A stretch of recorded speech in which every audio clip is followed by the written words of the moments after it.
Hi everyone, it's Sarah Todd. Welcome back to my YouTube channel. In today's video, I'm going to be sharing a story that I've wanted to share for a while now, but just hadn't really found the right time. And as I've been making long form YouTube videos recently, I was like, you know what? It's time. This is a really important story to share. And I feel like y'all will find it very interesting. It's also a little bit sad, but yeah, there's some drama. So let's get right on into it. We're not going to waste any time here. So as many of you may know, if you're not a first-time viewer, I was very heavily involved in disability advocacy when I was in college. So I've had a physical disability since I was 8 years old. I'm 24 now. I was in college from August 2020 till May 2024. I knew that I wanted to be involved in disability advocacy in college in some form, like before I even got into a college. Growing up with partial paralysis in my arms and hands definitely made me very interested in disability advocacy, and I knew that being part of a college club or doing just some type of disability advocacy work in college would be really important to me. So I ended up going to Davidson College, and when I got there my freshman year, they did have a disability club. It was called LEAD, L-E-A-D, and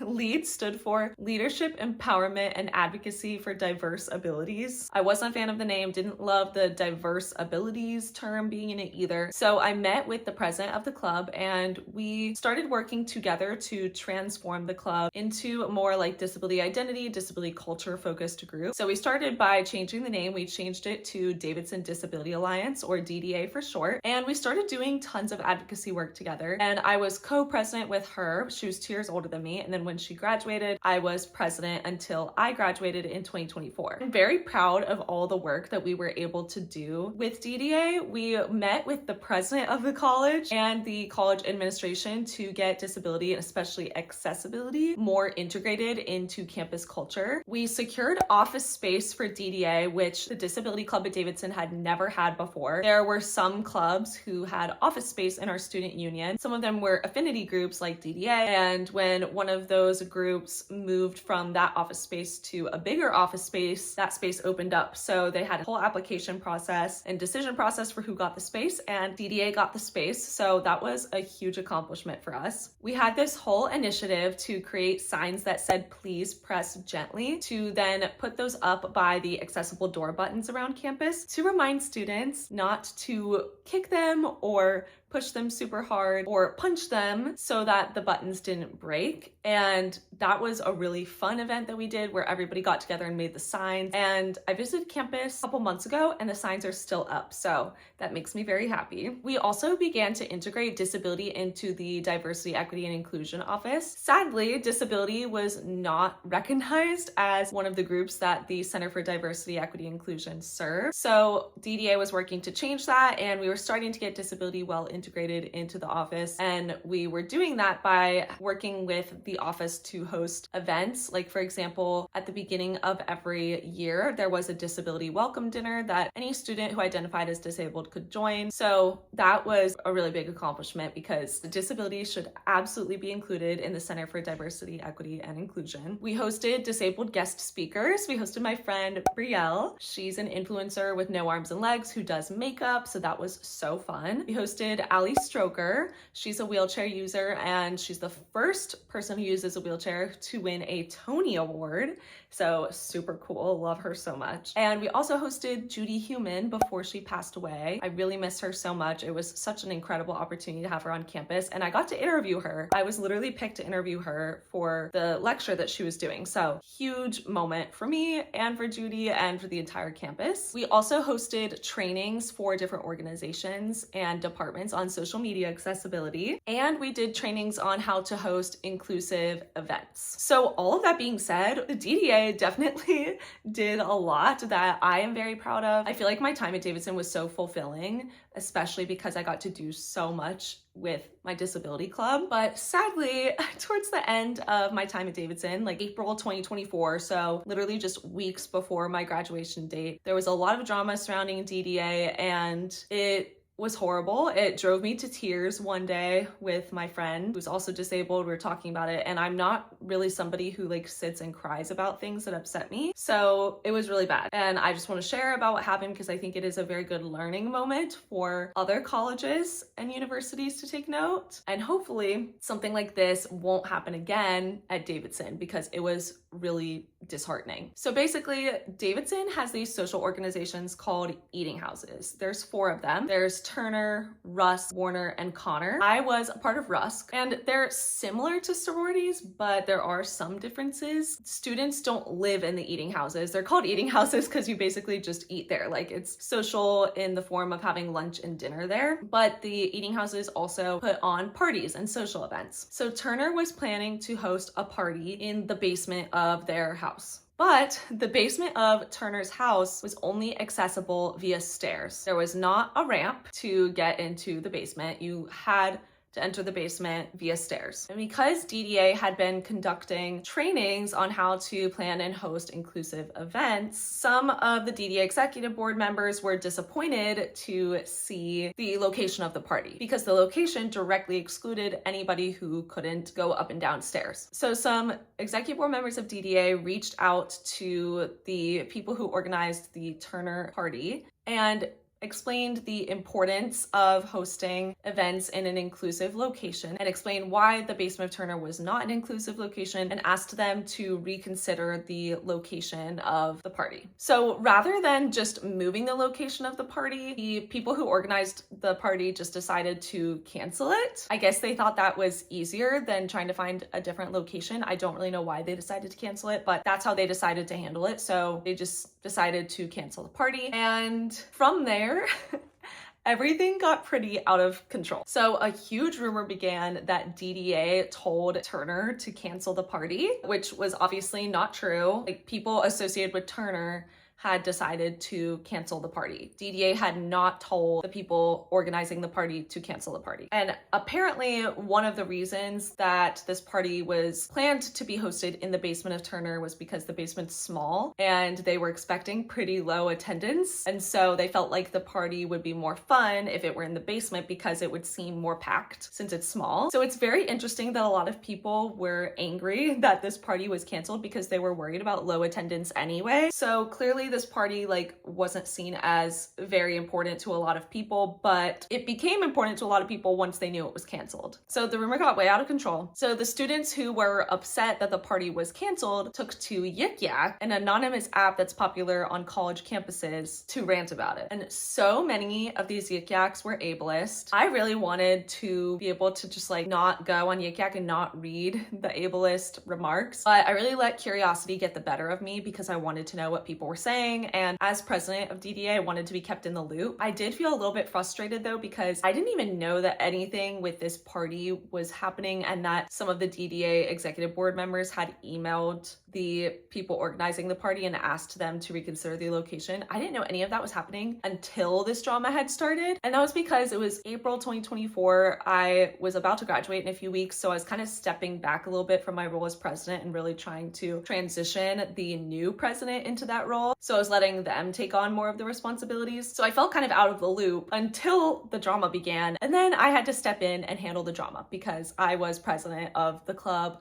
that everybody was bashing. So in these Yik Yaks that I ended up reading, students were blaming DDA, of course, and they were targeting a disabled student who used a wheelchair occasionally and was also a member of Turner. And they were saying that it was this person's fault that the party got canceled, which is absolutely horrible. So this was very quickly becoming targeted bullying. All right, we're gonna read some of the Yik Yaks so that y'all can get a sense of what was being said because it was terrible. I've saved so many of them. Okay, this one says, basement parties now that the student's name who uses a wheelchair and who's a member of Turner ain't going to them. And then they have the emoji of a graph that is going up with a positive slope. So very directly bullying a disabled student. Here's this one. I wonder if the person who complained about ADA, SHIT, is the girl in the wheelchair scooter that can walk. That would be just too good. So once again, very directly targeting a student. Somebody commented, can you elaborate? I don't keep up, TBH. And then someone replied, Turner was going to host a basement party, but their member who sometimes uses a wheelchair, sometimes uses a cane, and sometimes just walks complained how it was, quote, ableist. So Turner had to change the party to be more, quote, accessible. None of that's true. And it is so incredibly ableist how they're accusing this student of,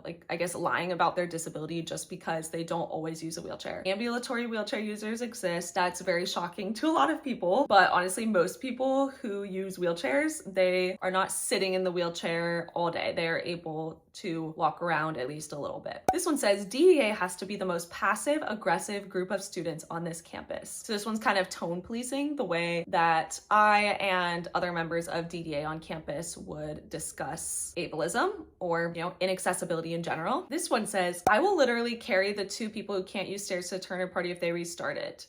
This some BS. And someone replied, this was actually offered and turned down. And then someone replied, K-Sig does it all the time with their member who is wheelchair bound. And then someone said, okay, but that doesn't mean everyone is okay with that, and they shouldn't have to be. We all deserve dignity and respect, which can be easily achieved by hosting the party upstairs. Bingo, that person's correct, but they got downvoted, and of course the ableist comments are getting tons of upvotes. It is so not appropriate to suggest carrying somebody who can't go up and down stairs as an accommodation. Like, some disabled people are okay with that, but we cannot assume that every disabled person is okay with that, and that also should not be the solution. The solution should be to host the party in an accessible place, and in the meantime, work on making that inaccessible location accessible via a ramp, which the college could work on doing. This person is trying to call out the ableism by saying, it's wild how y'all complain nonstop about you can't say anything because of cancel culture or wokeness, and then go whine that people in wheelchairs and on crutches are the reason you're depressed and socially unfulfilled. You are not serious people. And someone replied, it's wild how y'all complain nonstop about 4 steps into a basement being the limiting factor for a girl wearing heels at formal last weekend. She can park her wheelchair and walk inside. And OP replied,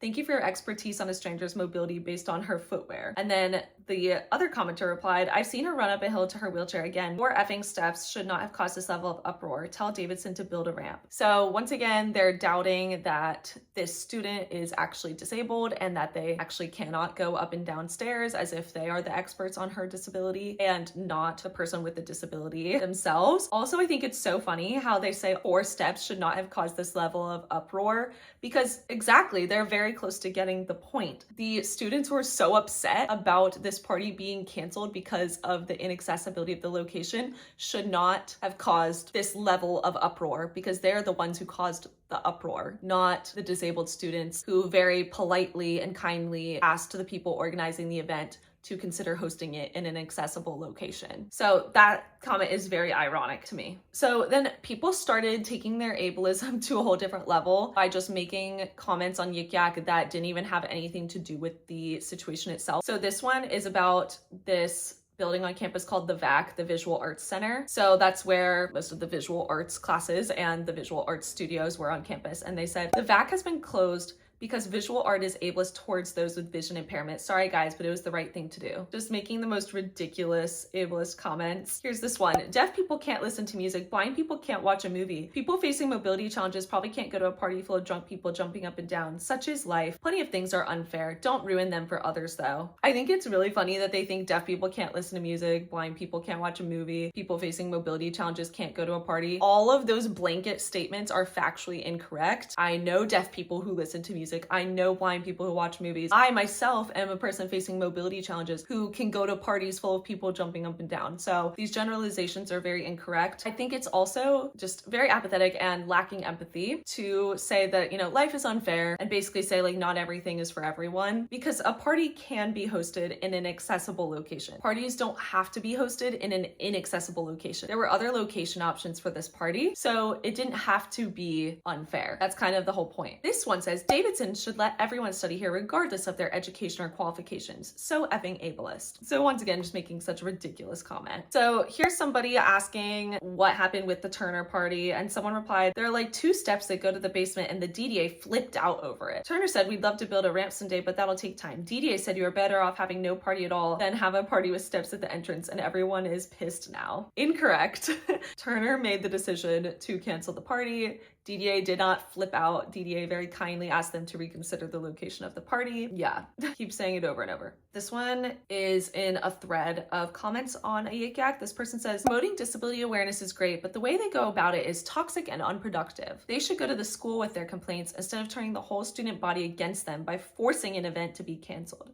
My complaint isn't with what they do, but rather with how they do it. No, their complaint definitely is with what DDA did as a student group, because the request for the event to be held in an accessible location was made very kindly and very professionally. It literally could not have been asked in a better way, in my opinion. I read the email that was sent. So they're just upset that their party that they may or may not have been planning to go to was canceled. No matter how that was communicated, it's very likely that they were going to be upset no matter what. Also, they're saying that the DDA should go to the school with their complaints. I think this person missed an important point that the DDA tried to make a lot, which is that students have a part to play in accessibility and disability inclusion as well. Like, yes, the school should be doing things like making sure there are ramps and accessible door buttons and all the things around campus, but students have a role to play as well. And part of that is making sure that if you're hosting an event as an organization, that it's hosted in an accessible location, especially when members of your organization cannot access events in inaccessible locations. Here's another ridiculous ableist joke somebody was trying to make. Guys, wait, I'm claustrophobic. Does that mean F is closed permanently? So F is an apartment building where a lot of parties on campus were held. So they're trying to make a joke that like they're claustrophobic, so parties shouldn't be happening. And they're basically trying to say that's the same thing as somebody who can't go up and down stairs, not even having the opportunity to go to a party because it's in an inaccessible location. It's not the same thing. Here was this one. There was a poll put on Yik Yak that was feelings towards DDA, and it was hate them, dislike them, neutral / no opinion, like them, love them. The most common vote was neutral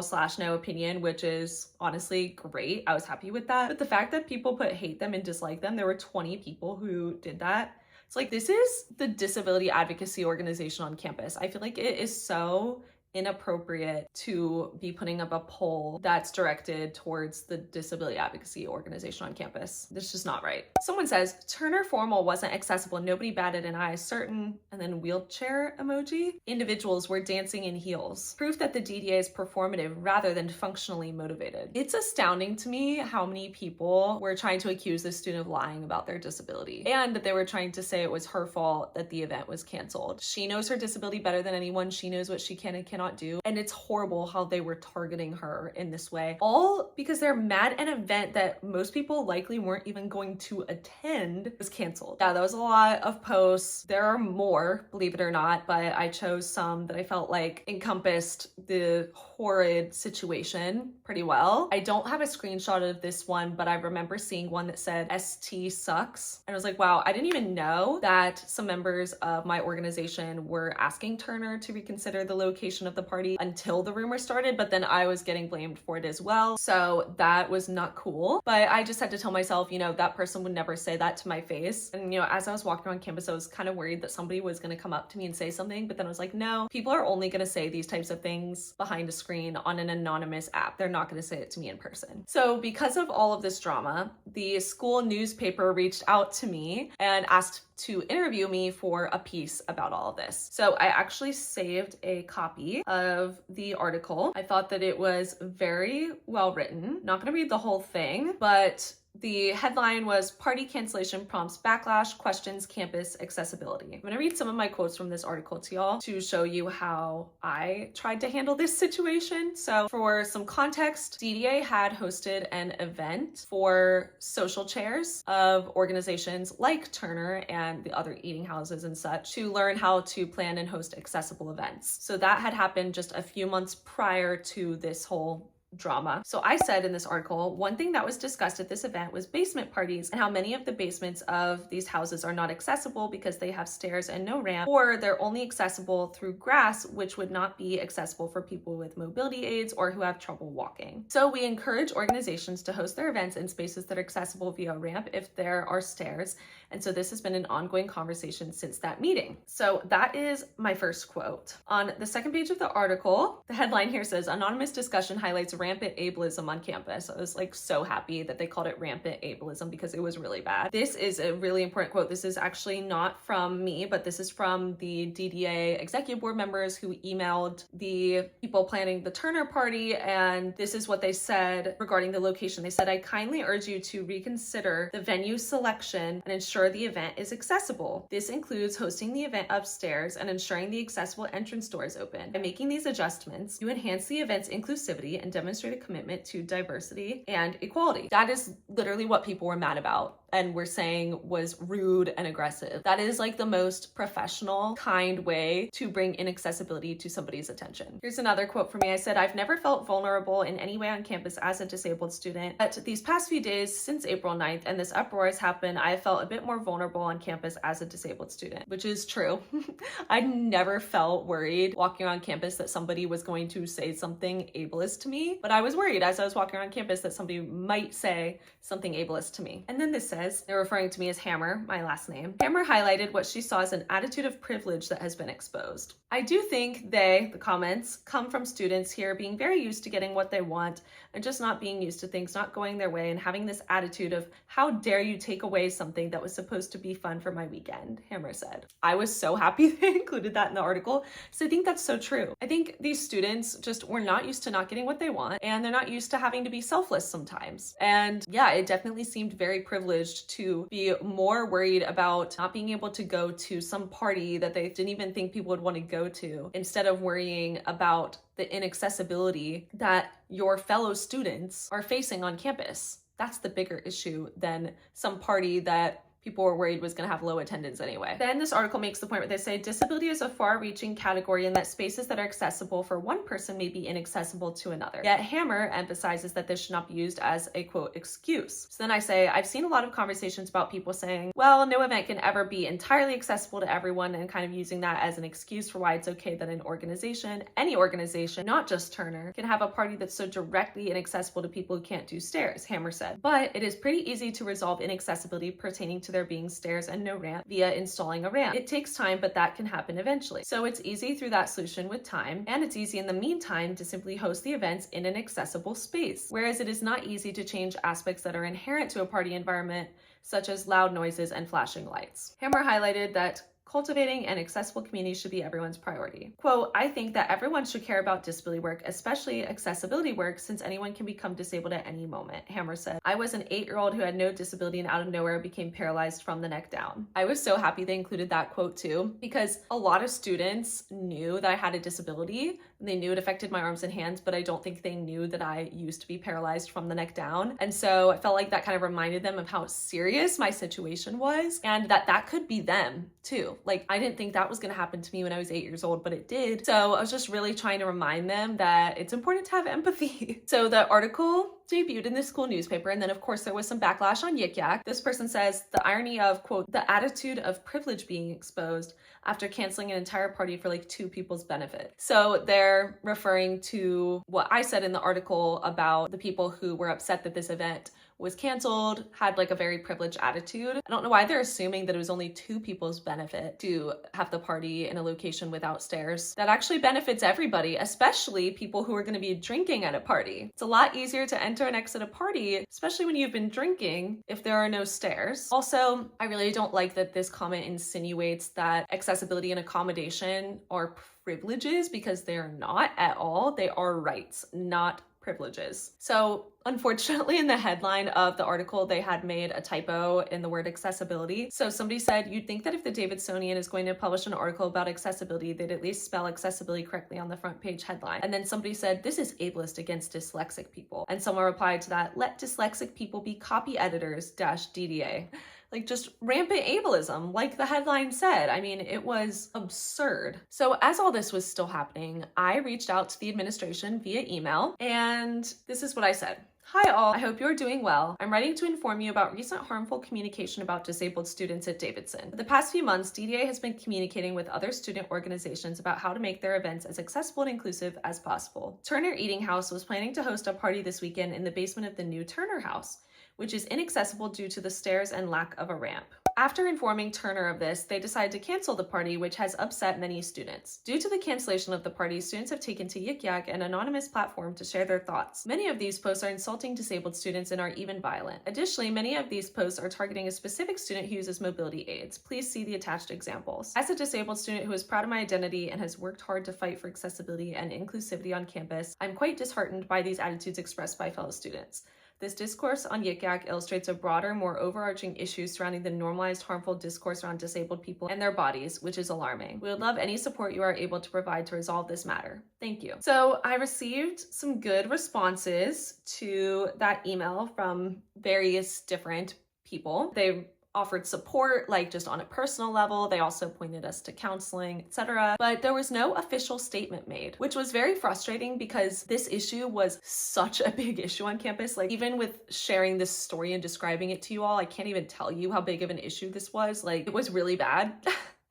And no statement was made. I personally felt like having a statement made would demonstrate the school's commitment to disability inclusion and make that very clear. And it would show students the magnitude of the situation, that this isn't just some silly little thing that y'all can make fun of and be rude about on Yik Yak, that this is a real situation impacting fellow disabled students who you sit in class with, and that it needs to stop. But sadly, no official statement was made. So I and other disabled students had to just wait it out and hope that everything just eventually fizzled out. And it really did kind of taint the end of my experience at Davidson, because this is how my last few weeks on campus were spent. And I was thinking, what did I even accomplish while I was at Davidson? Like, it was kind of making me think that all of my accessibility and disability work that I'd done for the past few years was just like for nothing, because I was like, look at the state of this campus. Like, clearly there was still a big problem. And so that's what did bring me to tears. I was sitting with one of my disabled friends who had worked on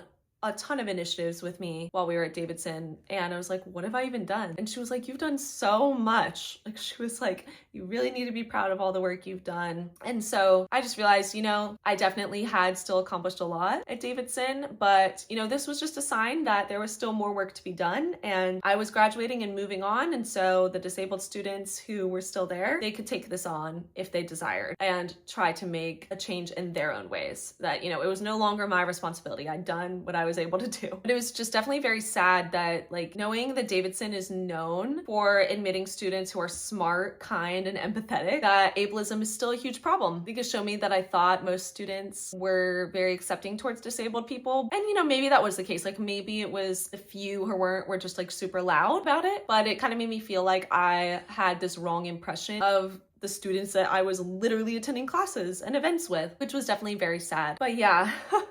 So this all happened almost exactly 2 years ago. I've been holding this story in just because it's kind of sad for me to talk about. It doesn't make me happy, but I think, like I said, it's very important to share now that I'm comfortable doing that, because hopefully people can learn from it. Hopefully this won't happen at Davidson again. Hopefully this won't happen at other schools. Disabled students deserve to be treated with respect and dignity just like anybody else. This was a tough one. I would love to know y'all's thoughts and reactions in the comments down below. I really appreciate you all watching. If you enjoyed this video, even though it was on a very tough topic, please give it a like and subscribe to my channel. I'm posting long form videos on YouTube every Monday at 3 p.m. Eastern, 12 p.m. Pacific time, and I hope to see you all at the next video. Bye everyone.